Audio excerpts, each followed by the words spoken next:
The founder of the Global Empowerment Movement USA, GEM, Queen Blessing Itua, has taken on fresh challenges in her drive to mobilize game changers that will transform Africa.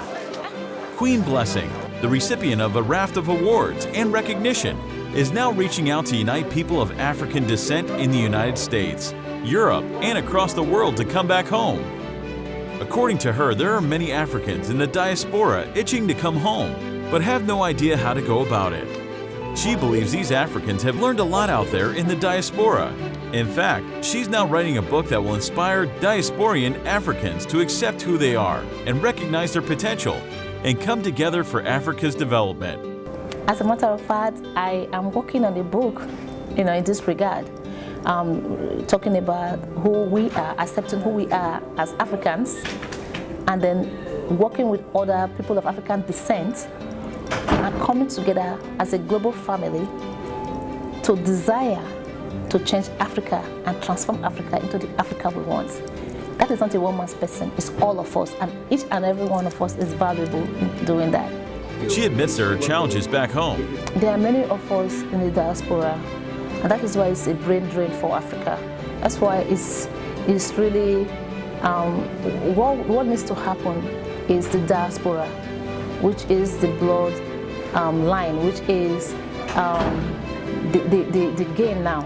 So we need to first of all understand the value of who we are in the diaspora and be willing to work with our people back home. Sometimes the environment is not conducive, but who are we going to leave the motherland for if we don't do this? There has to be a way. So my appeal is that the government should understand that there are many of us in the diaspora who truly want to come home, but many don't know how and who to go to. And then another thing I'm actually working on is people of African descent, period. Not just people that were born in Africa, but people of African descent, whether they came here years ago, over 400 years ago, through the transatlantic slavery or not. People of African descent, that's one of the other things I'm spearheading. The AU6 region, USA, is another organization that I'm the chair of here in the US, where we talk about uniting people of African descent. They need to know how to reconnect back home. And I mean, this is really weighing on my heart, and you can see that, when I talk about this is dear to my heart. Africa, we can't transform Africa into the motherland that we want, but we must unite first. We must unite. So we cannot get everybody on this, to come and say, okay, we are not together. But a few of us that understand the value of what we can do, let's do it. I am African. I am the blessing. That is the way we all should see ourselves. So that way, we don't have to wait to see what is my country going to do for me, or what is Africa going to do for me. No, it's what can I do to make a difference? Because you are the blessing. Africa is blessed. Africa is rich. We are blessed. And that which makes us beautiful, that which makes us so smart, is because of the African in us. So this is why the talk that is we are not Africans because we are born in Africa, but because African is born in us is truly the global empowerment movement is really out to continue to advocate for the voiceless ones.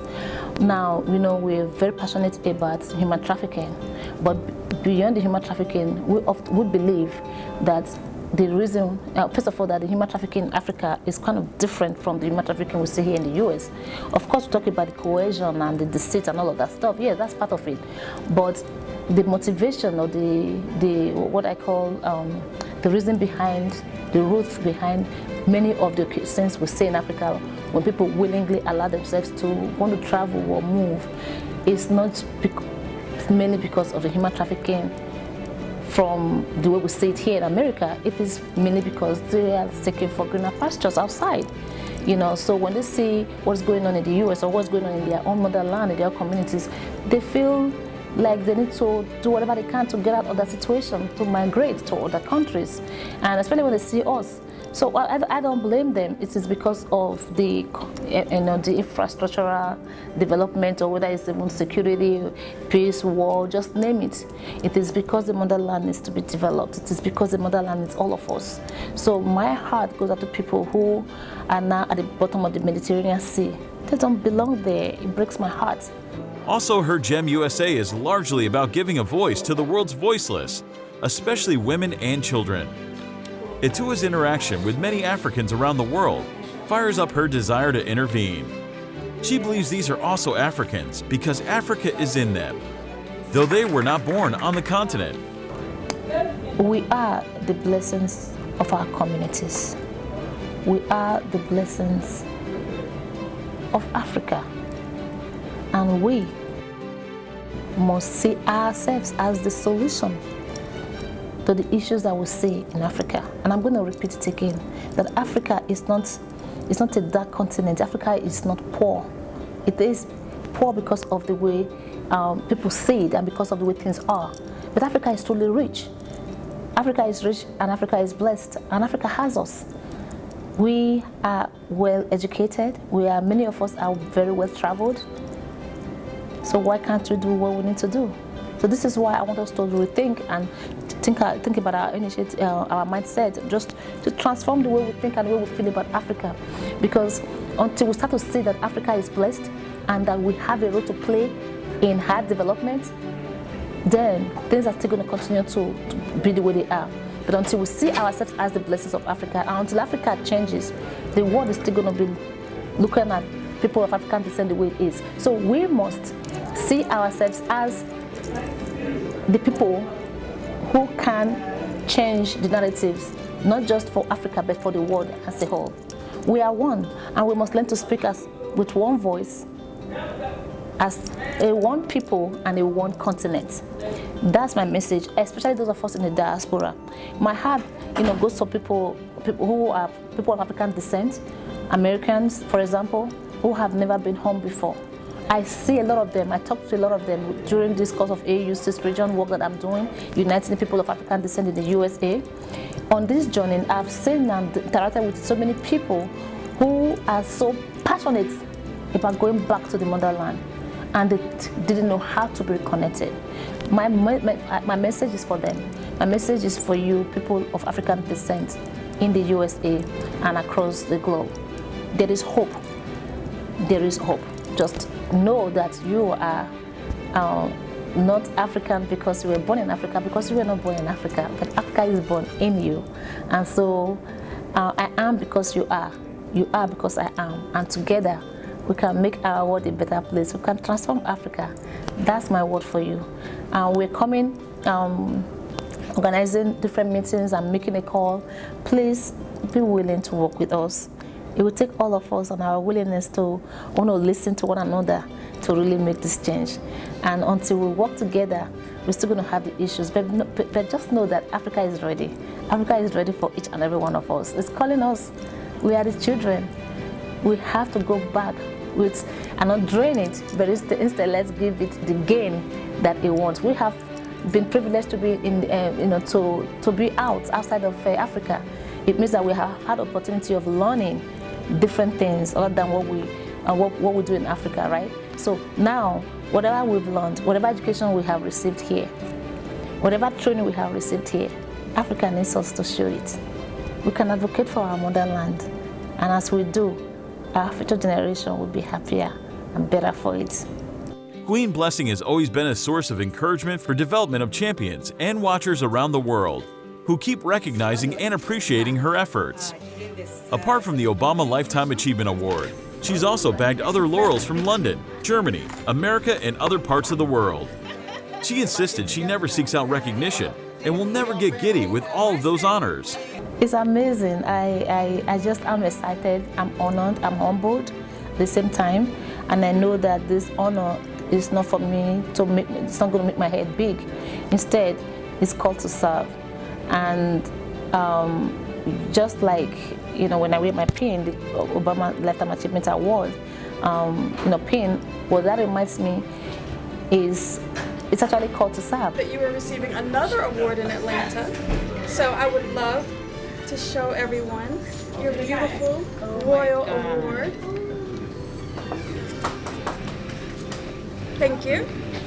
You deserve it. Thank you. And everyone loved all that you're doing for the United Nations, for the children. She's a writer, she's a producer, an actress, an advocate, a humanitarian. The list goes on and on and on. So we're very proud of you. Thank you. Thank you so much. Thank you. Each other award that I received, like the Queen Idia Award, which is an honor, is yet another reminder that I have so much work to do. I still have a lot of work to do, and I'm still so bad to be recognized for that you are doing something, you are making sacrifices. It's a blessing. So I'm truly honored, humbled, grateful to the host of the to the host and the publisher of the magazine for recognizing me, and that's Europe. That is not America. I've received awards across the globe now. Of course, actually, I've received one in Germany, Frankfurt, Germany, a while ago, and then now in London. And same day that I received the London award, I was receiving another one here in America. So, but those they come, and I'm grateful that I'm recognized for the work that I do. But it's also humbling. And so I'm humbled that people recognized that. So this is why I'm going to use this opportunity to appeal to each and every one of us. I'm not seeking, I didn't seek for any of this. I got a call, I didn't know, right? So I call it serving secret. Many people don't know that you are doing the work. Like I'm doing the work. People ask, really? Who is she? Or what did she do? They start to read like, oh, wow. So to me, I feel like the more I do what I have to do without seeking for publicity, without even having to, sometimes I'm not even able to pay the media to do anything. I'm not going to be honest with you. But the fact of the matter is that just do whatever you can. Serve in secret, and the God who says in secret will reward you openly. So I'm honored and I'm grateful to God. I'm grateful to the organizers and those people who have nominated me in these various areas, these various awards. I'm grateful to them as well. Her NGO, with its global award, has equally recognized those she calls iconic champions of change, using their platforms to impact lives.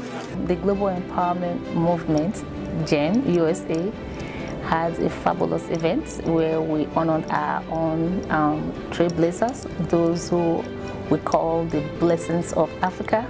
They are the ones leading the iconic, we call them iconic champions of change in the communities. So as you know, we need to have people who understand the value of taking charge in championing change and changing our own narratives. So we are excited that there are people who are selflessly doing the work of the development in their own various communities. So we believe it is worth recognizing and celebrating them. Dr. Hadjo was very excited to be at our event. As you know, the First Lady, just like she said, the First Lady of Nigeria was honored with a Distinguished Global Award for the work she's doing, amazing work she's doing in Nigeria, about the same time last year. So the First Lady is actually the special guest of honor and the keynote speaker at our event, but represented by Dr. Hadjo Sani, her senior special assistant to the president. So we were glad and happy to have her. She spoke very well about Her Excellency wanting to be at our event but couldn't make it, but she graciously allowed her to come and represent her. And she was excited and letting people know that the value of actually being recognized for the work that they do is a blessing, because now they know receiving that award is to spur them on to continue to do the work, the good work that they are already doing, that they are recognized for. The first of these recipients was Nigerian's First Lady, Aisha Buhari, in 2018, followed by the Gambia First Lady, Fatoumata Barbaro. The Gambia First Lady is an amazing woman. When I honored the First Lady of Nigeria in 2018, She was one of the first ladies, African first ladies that were at our event, and we spoke briefly. And just that brief moment, I realized, whatever we talked about was very encouraging, and I know that she ended to look more into what she was doing. So my team and I reviewed what she was doing and what she's doing currently for her, for Gambia, and we realized that yes, she truly deserves to be recognized for the work that she's doing, and we're looking forward to working with her to ensure that as the mother of the nation, that we support her to doing more for her people. That is the purpose of recognition, but it's not just, we just don't recognize people just like that. We recognize them because they are truly doing the work that needs to be done to develop using their own platform. That's very important that we know, because many people are in the office, they are not using their own platform to promote the change or leave a legacy. She's an example, using her own platform as the first lady to impacting lives, and we're honored to support her and join voices with her on the global stage to celebrate her. Babaro is already in talk with GEM on how they can partner in the public health system of the Gambia, since Queen Blessing is a public health expert. The Gambia First Lady has a list of things that she's doing, a list of things. But we actually honored her for her foundation regarding the children, the youths, and the women. And so, as a matter of fact, I sat down with her just yesterday. And part of the things that she's passionate about is health and wellness. And you know what she said to me? She said, I know you're a public health practitioner. And so we need your help, public health. And it's like she said, you're the Panadol to heal, to heal the stuff. And she was telling me about the difficulties, the challenges they have in Gambia regarding the medical equipment and stuff. So those are the kind of things that we are looking into, because just hearing that from her was so touchy for me to know that she is deeply touched by the fact that she's advocating for her own people. She's looking for whatever she can do, whoever she can work with, whoever is willing to work with them and work with her to help her and join forces to developing her own country, especially in regards to women, education, of course, youth, and health and wellness, very dear to her heart. So Gambia is ready, just like Nigeria. Africa is actually ready for business. So we encourage not just these particular two countries, Africa, Nigeria or Gambia, but as the Blessings of Africa, as you know, that's what I advocate. We are the Blessings of Africa, reshaping our greatness together. So as the Blessings of Africa, we need to look at beyond just a particular country or the country of origin and see that we are the blessings of our own motherland, and together we can transform the motherland into the Africa that we really want. Enjoy, relax, explore, discover. Fascinating Nigeria. The sunshine.